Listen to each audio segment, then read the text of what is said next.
That night in London, everything seemed just like any other Queen show.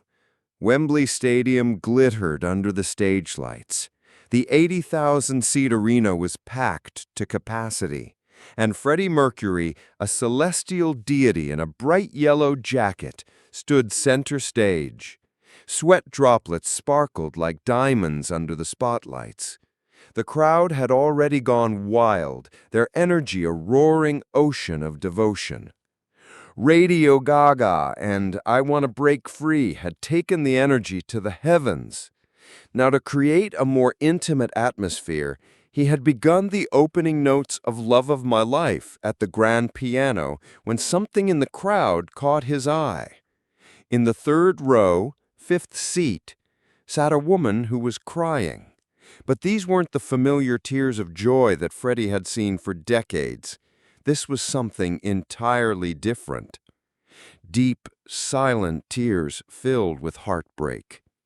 The woman appeared to be in her mid-30s, with brown hair falling to her shoulders, and her eyes were filled with such pain that Freddie felt his heart constrict.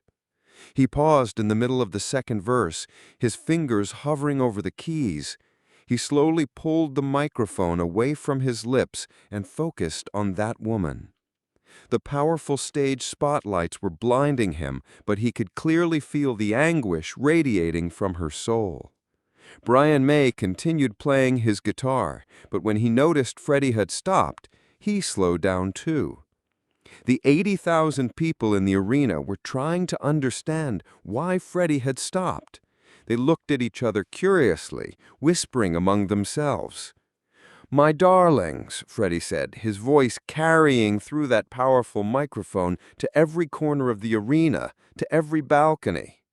"The beautiful lady sitting in the third row." The woman slowly lifted her head.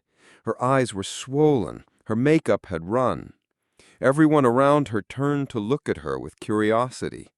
When she realized that Freddie Mercury was speaking to her, she began crying even harder. Her hands were trembling. "What's your name, honey?" Freddie asked gently, keeping the microphone open. His voice was fatherly, compassionate, and sincere. "Sarah," the woman replied with a trembling voice. Her voice came out loud enough to be heard throughout the arena. "Sarah Thompson." "Sarah Thompson." Freddie repeated the name as if he wanted to remember it. "Sarah, you look like you're carrying the weight of the whole world on those shoulders tonight." Sarah nodded. She couldn't find the words. The people around her looked at her with understanding. Some were wiping their own eyes. Freddie turned to his bandmates. "Boys, take a little break for me," he said. The music gradually stopped. Then he looked back at Sarah. "Sarah, I want you to come up here with me. Would you do that for your old Freddie?" The arena suddenly erupted in confusion. This was unexpected. Freddie certainly acted spontaneously and interacted with his fans, but this carried a different energy. The people around Sarah began making way for her. Security guards immediately stepped in to help her get on stage. When Sarah stood on stage next to Freddie, seeing him this close up, she realized how captivating and charismatic he really was. But the compassion she saw in Freddie's eyes surprised her. "Now, Sarah," Freddie said gently. That flamboyant theatricality softened in his voice. "I stopped my whole show because I could feel your pain from way up here on this stage. That's some powerful hurt you're carrying. Do you want to tell your old Freddie what's got you so torn up inside?" Sarah was trembling. 80,000 pairs of eyes were on her. Spotlights were illuminating her. But there was such compassion in Freddie's eyes that it felt like only the two of them were on stage. Only the two of them existed in the world. I lost my husband last month," Sarah's voice broke. 23 years we were married, 23 beautiful years. Freddie's face changed instantly. It was clear he was in pain. that he deeply felt this woman's suffering. "Oh, honey," he said softly, almost in a whisper, "I'm so sorry for your loss. He used to bring me to see Queen every single time you came to London. This was going to be our 24th time watching you perform, but he's not here anymore.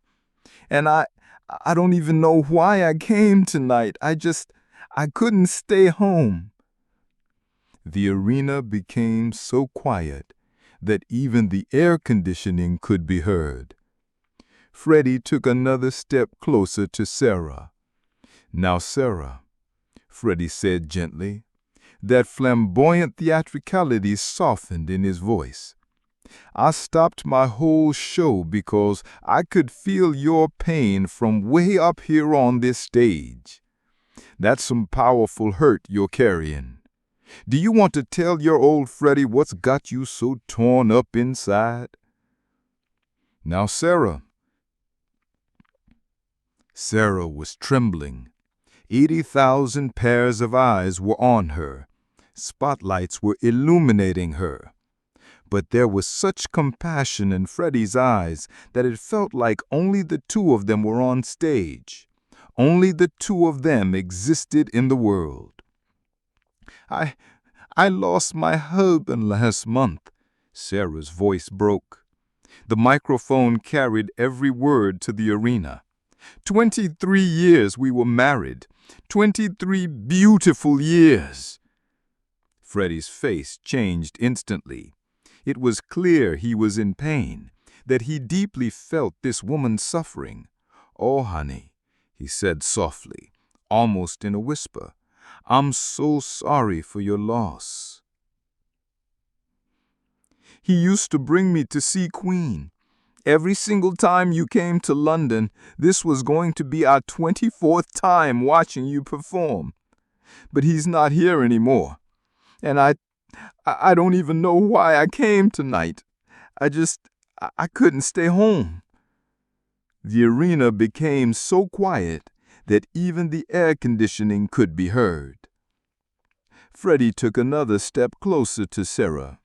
"Now, Sarah," Freddie said gently. That flamboyant theatricality softened in his voice. "You came because he would have wanted you to. You came because 23 years of real love doesn't just disappear when someone passes on to the other side. It lives on, Sarah. It lives on in you." Sarah continued crying. "But I feel so alone, Freddie. Everywhere I look, I see couples holding hands, laughing together. Happy couples. And I remember what we had, what we'll never have again." Freddie thought a moment on stage in front of thousands of people. He was thinking about how to ease this woman's pain. Then he gently took Sarah's hand. "Sarah, let me tell you something that I learned the hard way. Love like what you had, real genuine love like you describe, it's the most precious thing in this whole world. And it doesn't end when someone passes on to the other side. It keeps going. It keeps growing. It just changes form." Freddie moved the microphone away slightly and whispered to Sarah more intimately, but the arena was so quiet that everyone could hear. "He's here tonight, Sarah.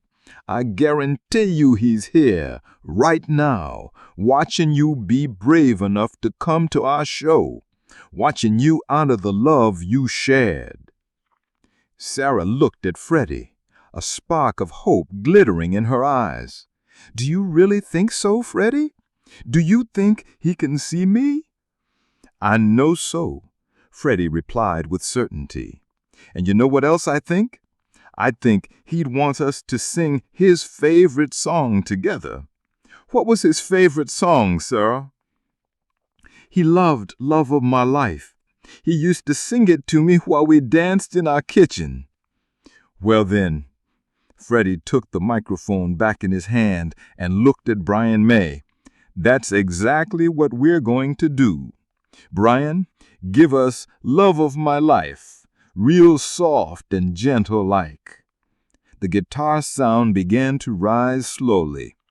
Freddie started the song, but this time it was completely different, softer, more heartfelt, as if he were singing to Sarah's husband. Wise men say only fools rush in, but I can't help falling in love with you. Sarah listened at first, tears still flowing, but now they were different tears. When the second verse came, Freddie extended the microphone to her. Shall I stay? Would it be a sin if I can't help falling in love with you? Sarah's voice didn't come out at first.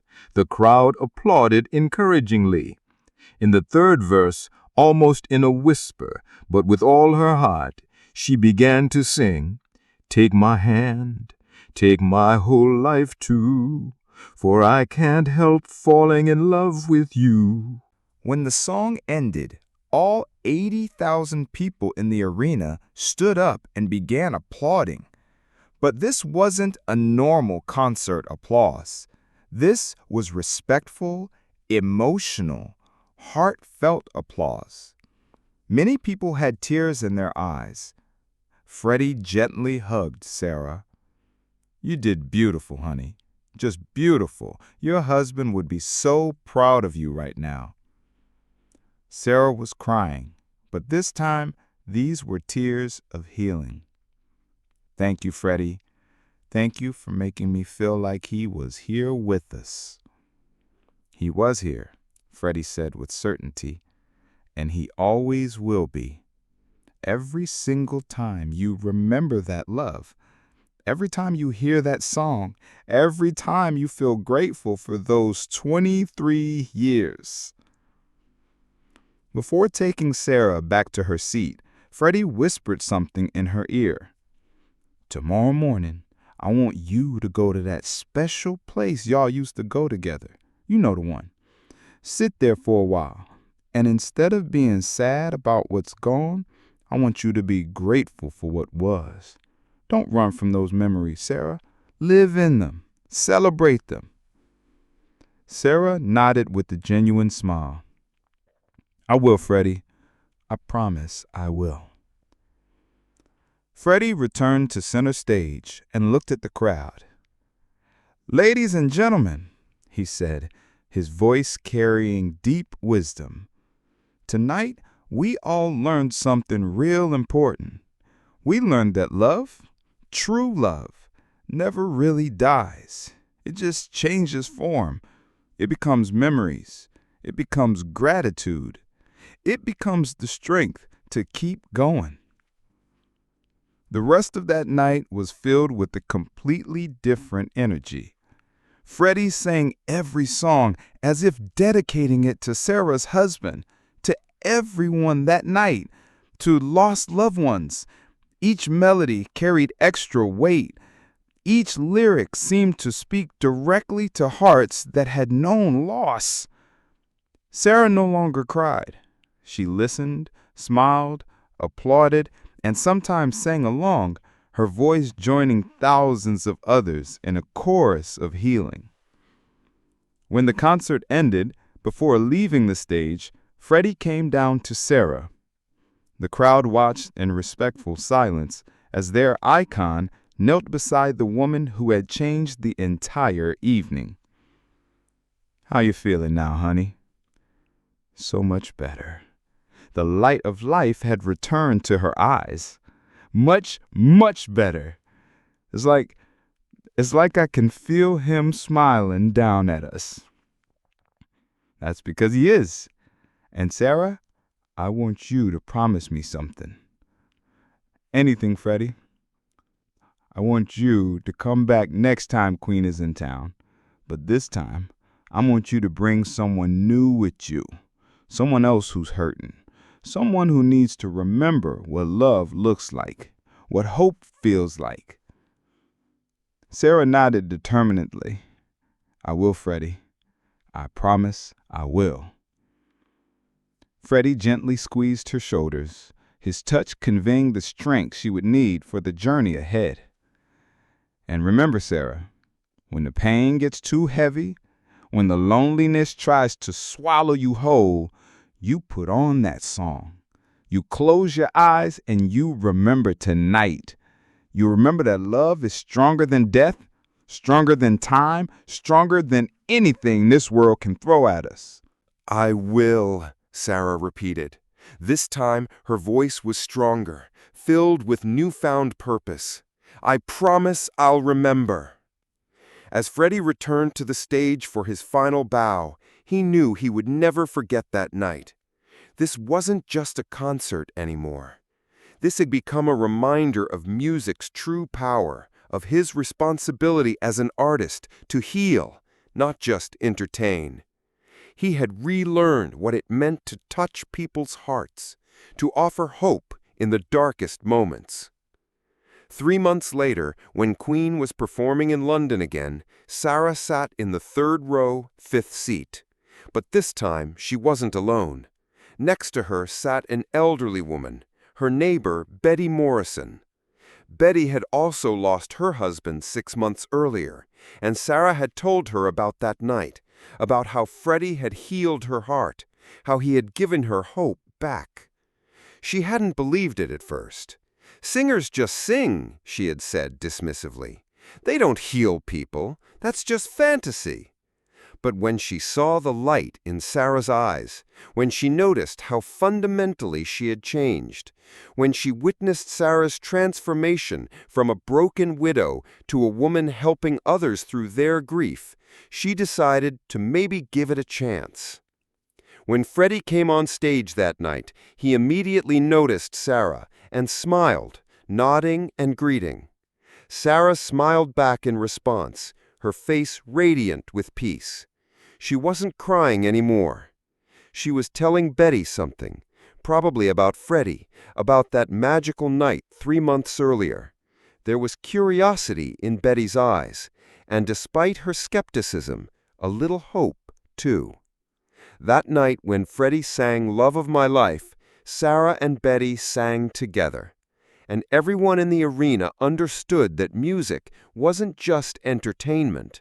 Sometimes it was a real healing force, a magic that mended broken hearts and rebuilt shattered lives.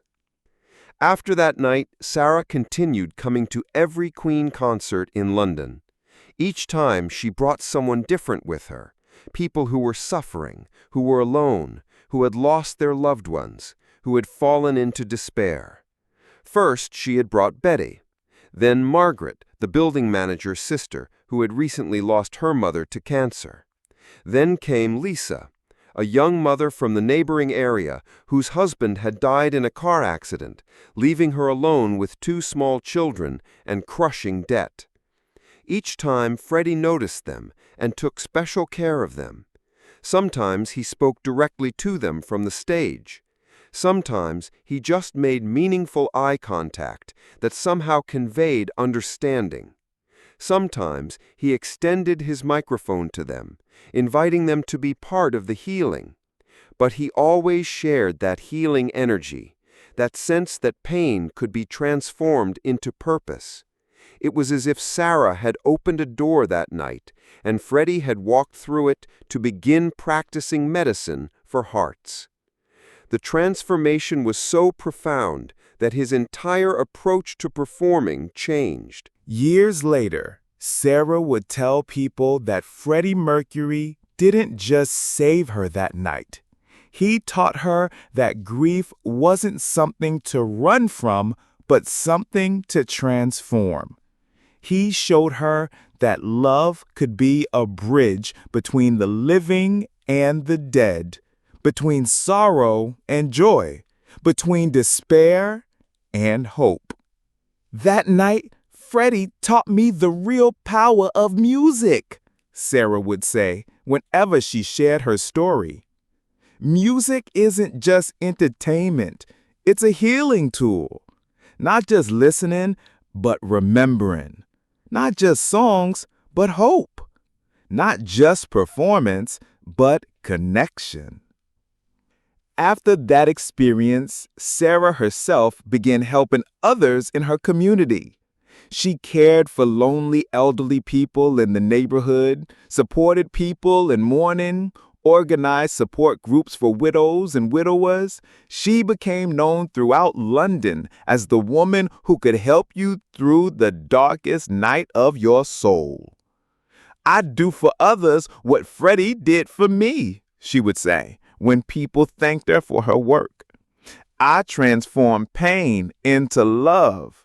I take what was broken and help make it beautiful again."